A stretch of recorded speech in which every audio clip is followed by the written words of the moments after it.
आज हम एक ऐसे इंसान की कहानी में उतरेंगे, एक ऐसा गणितीय जीनियस जिसने दुनिया को देखने का हमारा नजरिया ही बदल दिया। नाम है श्रीनिवास रामानुजी। जरा सोचिए, एक क्लर्क जिसे कोई फॉर्मल ट्रेनिंग नहीं मिली और जो कहता था कि उसके सारे आइडियाज एक देवी से आते हैं, वो ऐसे इक्वेशंस कैसे लिख सकता है जो आज ब्लैक होल्स को समझने में काम आ रहे हैं? यही सवाल, यही रहस्य रामानुजन की कहानी के दिल में है। एक ऐसा इंसान जिसने बिना किसी डिग्री के वो कर दिखाया जो बड़े बड़े गणितज्ञ सोच भी नहीं सकते थे। चलिए इस गजब की कहानी को परत दर परत खोलते हैं। तो कहानी शुरू होती है बिल्कुल जमीन से, गरीबी से जन्मी एक असाधारण प्रतिभा की। रामानुजन की यात्रा तमिलनाडु के एक बहुत ही साधारण गरीब परिवार से शुरू हुई थी। बचपन से ही ये साफ था कि रामानुजन कोई आम बच्चा नहीं है। सोचिए, सिर्फ 13 साल की उम्र में वो एडवांस ट्रिग्नोमेट्री की किताब में महारत हासिल कर चुके थे और 16 साल की उम्र में उन्हें एक ऐसी किताब मिली जिसमें 5000 थ्योरम्स थे और बस वही उनकी दुनिया बन गई। लेकिन इसका एक दूसरा पहलू भी था। उनका ध्यान मैथ्स में इतना ज्यादा था कि बाकी सारे सब्जेक्ट्स पीछे छूट गए। नतीजा, वो कॉलेज के एग्जाम में बार बार फेल हुए और अपनी स्कॉलरशिप भी खो बैठे। ये दो तस्वीरें एक साथ देखना कितना अजीब है ना? एक तरफ हालात ऐसे थे, भयानक गरीबी, इतना कि लिखने के लिए कागज तक नहीं था, स्लेट पर काम चलाना पड़ता था, कॉलेज में लगातार फेल हो रहे थे।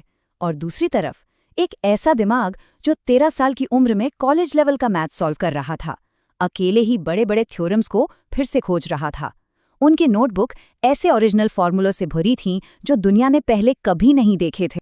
कई साल गुजर गए गरीबी और संघर्ष में। लोकल लेवल पे तो लोग उन्हें जानने लगे थे, लेकिन बड़ी दुनिया से वो अनजान थे।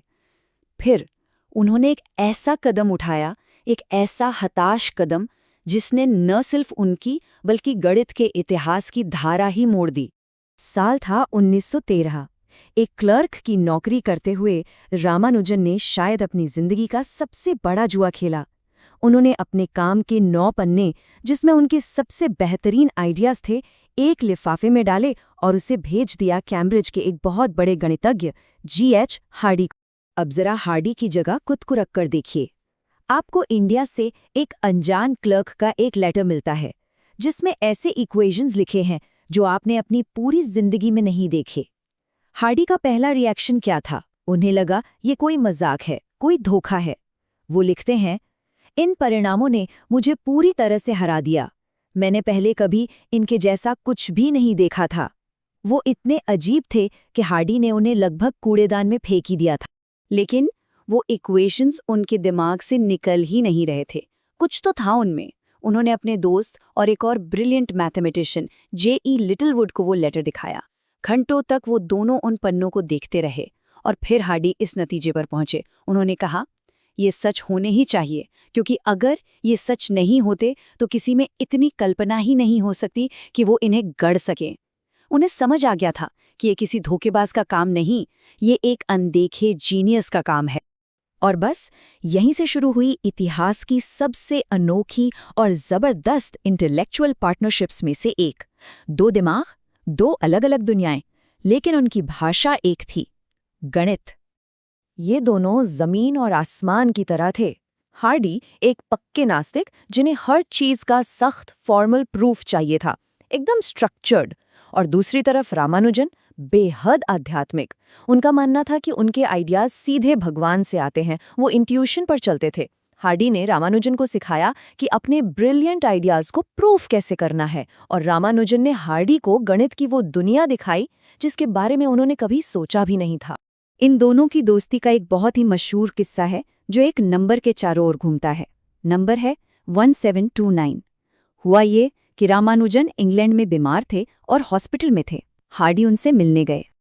अब हार्डी को समझ नहीं आ रहा था कि बात कैसे शुरू करे, तो उन्होंने बस ऐसे ही कह दिया, अरे मैं जिस टैक्सी से आया उसका नंबर 1729 था। कितना बोरिंग, कितना डल नंबर है ना। रामानुजन बीमार थे, बिस्तर पर लेटे थे, लेकिन ये सुनते ही उनकी आंखें चमक उठी। उन्होंने तुरंत कहा, नहीं, अरे नहीं, ये बहुत ही दिलचस्प नंबर है।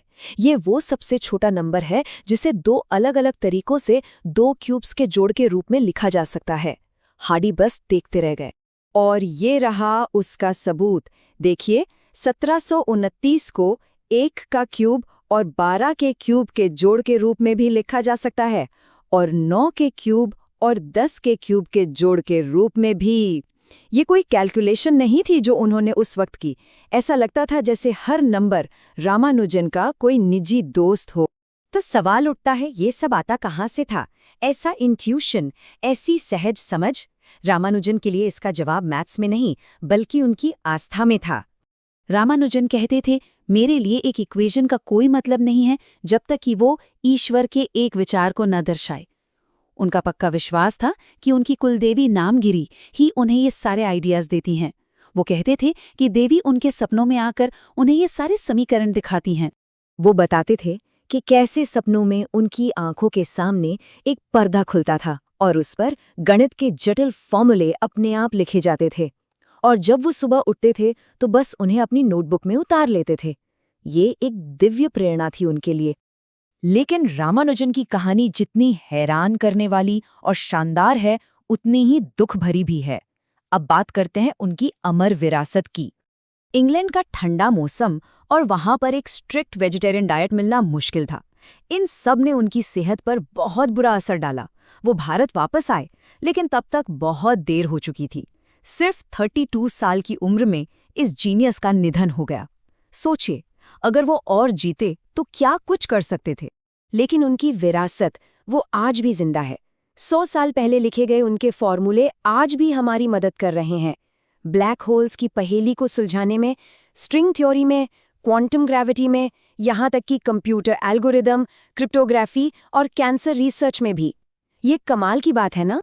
वो अपने पीछे छोड़ गए करीब 3900 रिजल्ट्स, इक्वेशंस और आइडेंटिटीज जो उनके नोटबुक्स में लिखे थे, बिना किसी प्रूफ के। दशकों तक दुनिया भर के गणितज्ञ बस यही समझने और साबित करने में लगे रहे कि ये सही कैसे हैं, और आज भी उनके कुछ काम एक रहस्य बने हुए हैं।